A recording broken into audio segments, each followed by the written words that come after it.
दोस्तों आज बहुत दिनों के बाद बात करेंगे आचार्य चाणक्य की नीति की, जो कि एक बहुत ही महत्वपूर्ण श्लोक है। उसका हिंदी अनुवाद करूंगा। ये श्लोक आपको मिल जाएगा चाणक्य नीति के बुक में अध्याय संख्या 4 में और श्लोक संख्या 15 का, जो मैं हिंदी अनुवाद करने जा रहा हूँ। बहुत ही इंपॉर्टेंट है। नमस्कार दोस्तों, मैं हूँ राम के प्रजापति। हमेशा की तरह राम जी टेक्निकल में स्वागत है।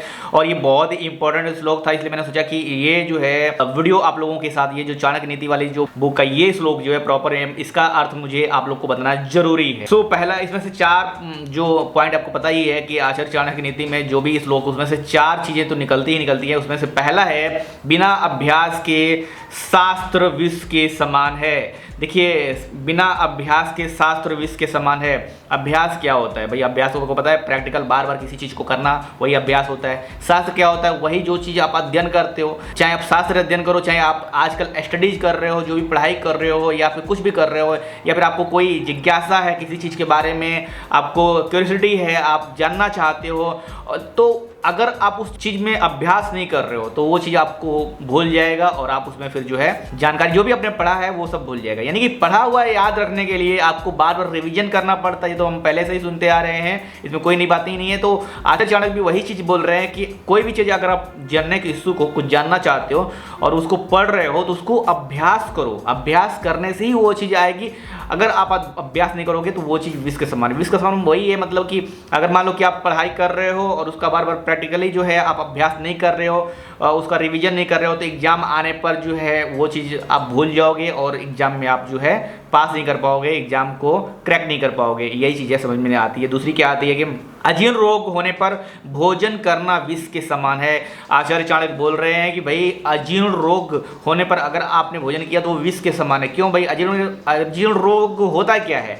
तो मैं आपको बताता हूँ। अजीर्ण रोग में होता है ये कि जिस व्यक्ति को अजीर्ण रोग हो जाता है उसकी पाचन शक्ति जो है खराब हो जाती है पूरी तरीके से, और वो जो उसके अंदर अपच वाला चीज हो जाता है। यानी कि कुछ भी अगर वो भोजन करेगा तो पचेगा नहीं, और जब वो भोजन नहीं पचेगा तो विष बनेगा। और इसीलिए आचार्य चाणक्य ने बोला है कि अजीर्ण रोग होने पर भोजन करना विष के समान है। तो ऐसी कंडीशन में करना क्या चाहिए? बोलते हैं आचार्य चाणक्य कि भाई देखो, बीमारी कोई भी हो, अगर मान लो कि अजीर्ण रोग हुआ है तो ऐसी कंडीशन में आपको उपवास करना चाहिए। कब तक? जब तक जो है वो रोग सही ना हो जाए तब तक उपवास करना चाहिए। उपवास करके आप उस रोग से बाहर निकल सकते हो, और जब तक वो रोग ठीक ना हो जाए। देखो, दवा तो आप खाओगे ही, ठीक है, जो भी दवा कर रहे हो ठीक है, लेकिन वहां पर भोजन को थोड़ा सा इग्नोर करना चाहिए। क्योंकि अगर पाचन शक्ति ही सही नहीं है, इसके पहले भी मैंने बहुत सारे वीडियो बनाए थे जिसमें मैंने पाचन शक्ति का जिक्र किया था।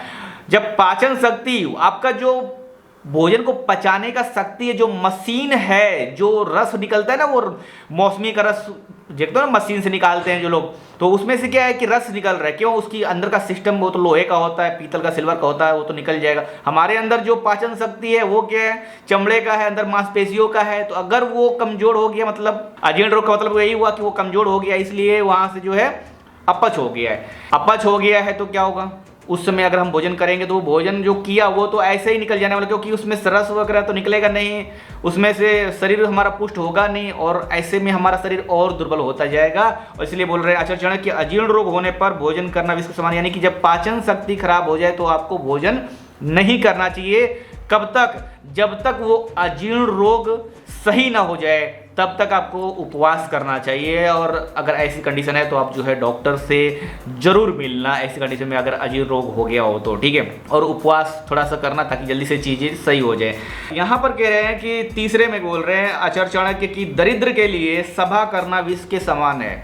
आचार्य चाणक्य कहते हैं कि दरिद्र यानी कि निर्धन जो व्यक्ति है उसको समाज में बहुत कुछ झेलना पड़ता है। लोग उसको देखते नहीं है। अपने भारत में तो ये भारत की बात ही छोड़ दो, हर जगह मैंने देखा है जो निर्धन लोग हैं उस पर जो है लोगों की दृष्टि उतनी जाती नहीं है, उनको इग्नोर करते हैं। एक तरह से समझो कि मतलब सभा में उनको जो है बहुत ही जिल्लत मुझे शब्द नहीं मिल रहा है, झेलनी पड़ती है, अपमान झेलना पड़ता है। ऐसे में निर्धन व्यक्ति को चाहिए कि वो परिश्रम करके धन अर्जित करे। माइक्रोसॉफ्ट कंपनी के को फाउंडर जो बिल गेट्स हैं, उनका एक वाक्य याद आ रहा था, वो उन्होंने बोला है कि गरीब पैदा होना आपकी गलती नहीं है, लेकिन गरीब मरोगे तो ये आपकी गलती है। यहाँ पर आचार्य चाणक्य भी बोल रहे हैं कि निर्धन व्यक्ति है, दरिद्र व्यक्ति है, उसके लिए सभा करना विष के समान है, लेकिन निर्धन व्यक्ति को चाहिए कि वो हार्डवर्क करके, परिश्रम करके धन अर्जित जरूर करे और अपने पास पैसा जरूर रखे। यानी कि निर्धन वाला जो टैग है वहां से निकल के वो थोड़ा और ऊपर जाए। चौथा, आचार्य चाणक्य बोल रहे हैं कि वृद्ध पुरुष के लिए युवा स्त्री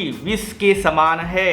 आचार्य चाणक्य कह रहे हैं भाई, जो बूढ़ा व्यक्ति है, बूढ़ा पुरुष है, उसके लिए युवा स्त्री, युवा लड़की, युवा औरत, जो भी बोलो, क्या बोल रहे हैं, युवा लड़की, हाँ मतलब उसकी वाइफ हो, जो कुछ भी हो, स्त्री का यहाँ पर शब्द लिया गया है। तो यहाँ पर आचार्य चाणक्य बोल रहे हैं कि जो बूढ़ा पुरुष है, बूढ़ा व्यक्ति है, उसके लिए स्त्री के साथ भोग विलास करना नुकसानदायक है। इससे उसके अंदर दुर्बलता आती है, उसका अंदर जो शरीर है वो और दुर्बल होता रहता है और एक दिन जो है उसको बहुत ज़्यादा भयानक बीमारी हो जाती है, उसको बीमारियां चपेट लेती हैं। इसलिए बूढ़े व्यक्ति को भोग विलास से बचना चाहिए। वहाँ से हमने जो है 4 चीज़ें सीखी कि बिना अभ्यास के शास्त्र जो है विष के समान है। और आपको तो पता ही होगा भाई, अध्ययन करना है तो उसका रिपीटेशन करना जरूरी होता है, रिवीजन करना जरूरी होता है। दूसरा है, अजीर्ण रोग होने पर भोजन करना विष के समान है। सिंपल चीज़ें, अगर पाचन खराब है तो उस समय भोजन नहीं करना चाहिए, उस समय थोड़ा सा उपवास करके जब तक जो है ये अजीर्ण रोग सही ना हो जाए तब तक हमें उपवास करना चाहिए। और तीसरा है, दरिद्र के लिए सभा विष के समान है। यानी कि अगर कोई गरीब है तो वो धन को अर्जित करके अपना जो पद है थोड़ा ऊंचा करे, क्योंकि निर्धन व्यक्ति को समाज में रहना थोड़ा सा कठिन होता है। और चौथा यहाँ पर बोल रहे हैं कि वृद्ध पुरुष के लिए युवा स्त्री विष के समान है।